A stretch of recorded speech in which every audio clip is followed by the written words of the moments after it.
Hello and welcome in.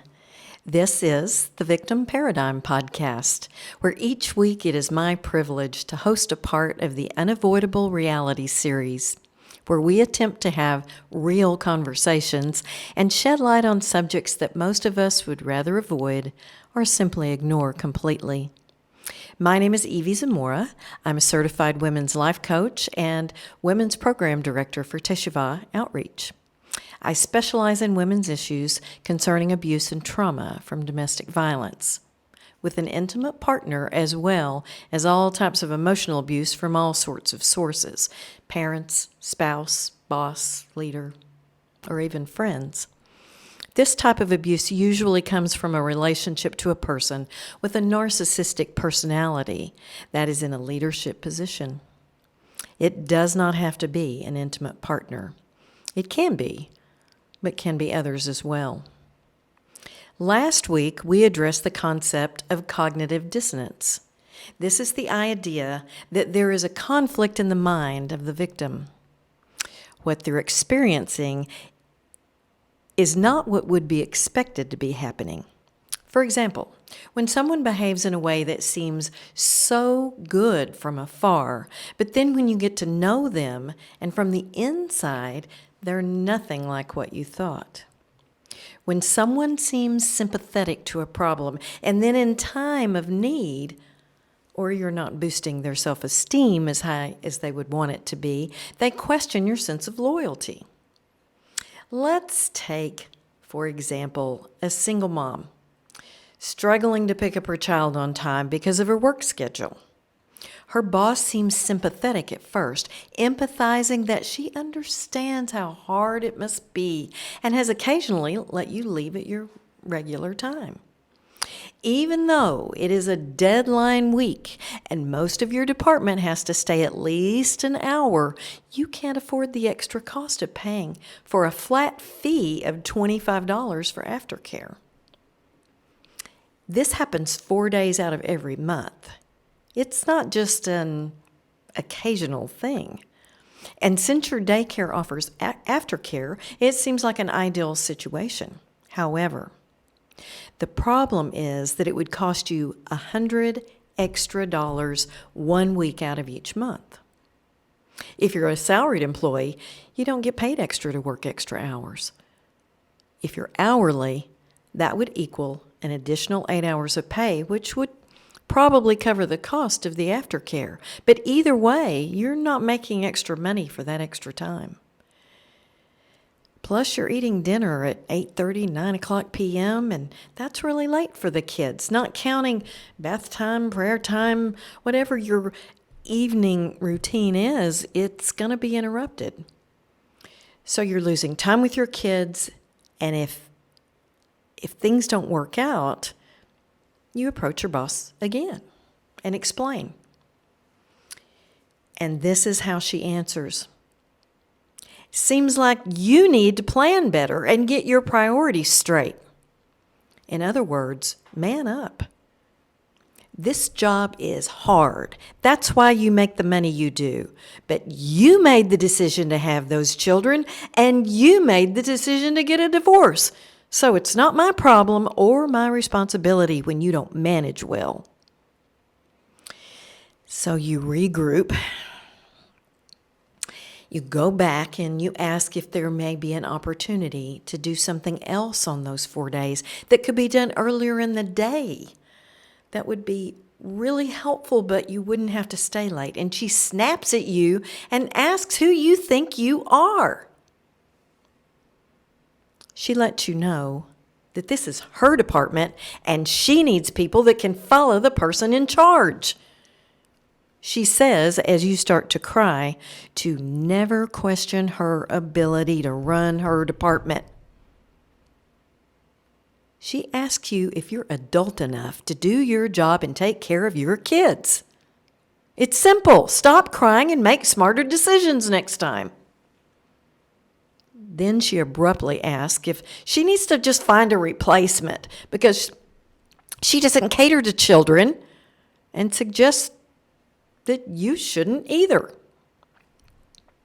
If you need to get an extra or another job to pay for adequate daycare, then do it. She reminds you that you've just wasted 30 minutes of her valuable time that she'll never get back again, and she'll be docking your timesheet for it.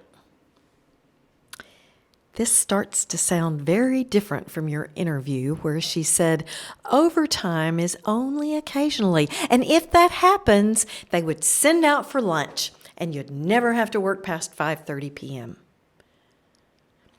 The very next week after all of this happens, her child has wisdom teeth surgery, and she was going to be off for a couple of days. She called you in her office and asked if you would be willing to run a few reports for her that can only be done in the office, and she can't be late with them. She knows she can count on you. When she came back to work, she even brought you a Starbucks gift card as a little thank you for being there and helping her out. The truth is that it's all about her. You have to stay late so she won't look weak to her boss, and you're asked for a favor to do her reports so they won't be late to make her look good. It never seems to be about taking care of the customer, and that bothers you. It doesn't hurt to mention that the perks of working there are exceptional, and you have a great group of women to work with. Plus, you love your job and the pay is good. You're basically exactly where you want to be career-wise. And you can't take the risk of being off for 2 to 3 weeks with no pay to find another job. I guess you better just do what you need to do so you won't get fired. You just can't seem to get away from that voice of hers that day. She was yelling with such force that her face was turning red. Then the next day she was as sweet as she could be. How could this be possible?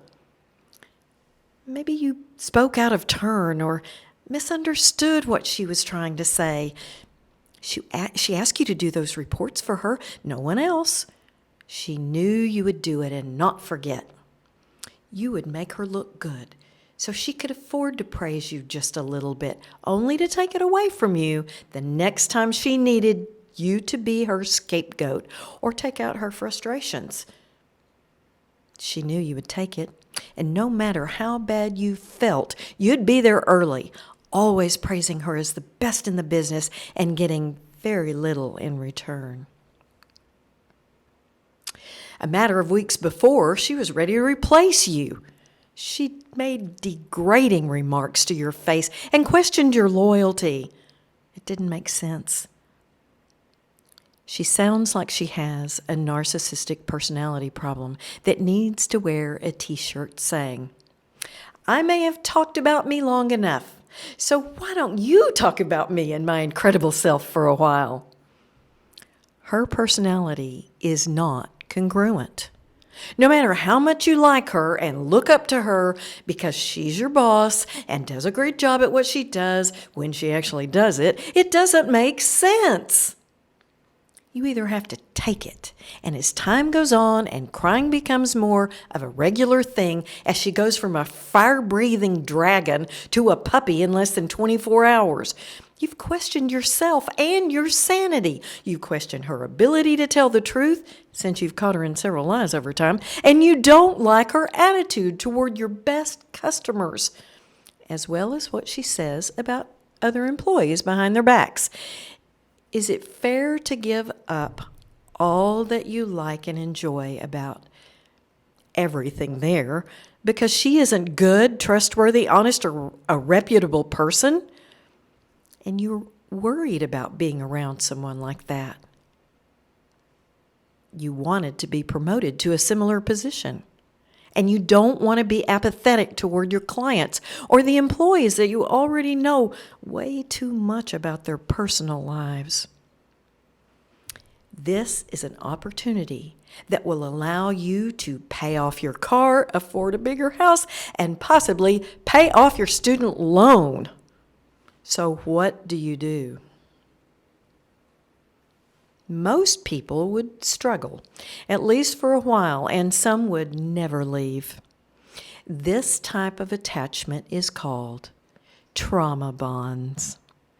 It needs healing so that your mind is free to do something besides ruminating worry, questioning yourself, and feeling and being consumed with shame and guilt.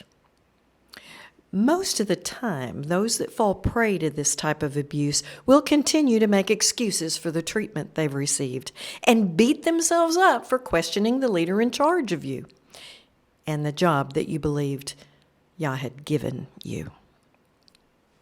Unless you have endured and gotten away from a similar relationship, you will probably stay much longer than you should and focus on the good parts, the happy times, the puppy that everyone loves and respects because it's expected. When the dragon comes around, breathing its fire and spewing unworthiness innuendos, you put up your shield and pretend you don't hear them. You stay away as much as possible and hope that the pain goes away quickly. The promotion that was promised within your first year was 2 years ago now. Her accusations of unloyal behavior have now traveled up the chain of command to the point of a promotion being near impossibility. You've worked so hard and so many hours to prove yourself and boost her integrity, always in sacrifice of yourself and your worth. You thought it would pay off. But unless she leaves, you're stuck. So what would you do? Father, please help us to understand what you're trying to reveal. We are surrounded by this type of personality that is self-absorbed. We feel that they feel they're entitled to step on others and have basic integrity issues. It seems like a compromising place to be. We want to please you, our Adonai that loves and cares for us, but we're struggling, all of us, and we need your help. We're not asking for you to simply just move us and take us out of the pain. We want to know the lesson so we can learn from it, and so we'll know how to handle it when it happens again. Give us the strength to get on with our lives and not pine for the place we've been, but to look beyond when you're sending us with no remorse and no regret. Thank you, Father, for your words that promise us protection. When we guard your commands, your laws, and your right rulings, we know that you are a just El. So show us our wrongs, and we will Teshuva and go back to the place we need to be. We ask these things in the mighty name of Yeshua HaMashiach. Amen. Ve'amen. I'm starting to hear from some of you, and that's very exciting.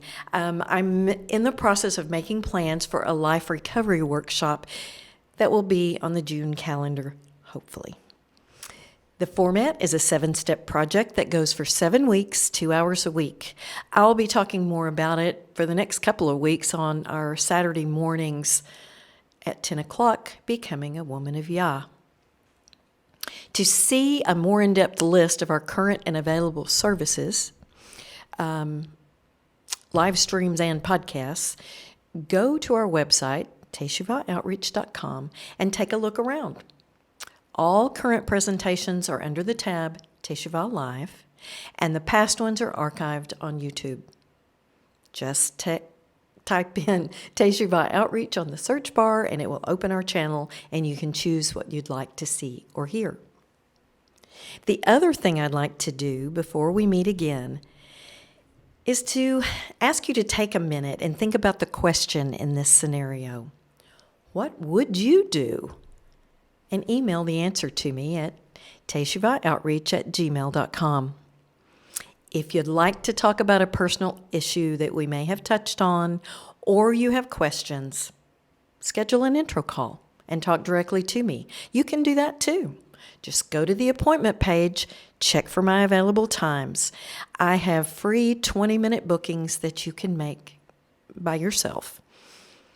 Thanks for being here and listening. It's been a pleasure. Have a safe week, and if Yah so wills, see you soon. Shalom, shalom.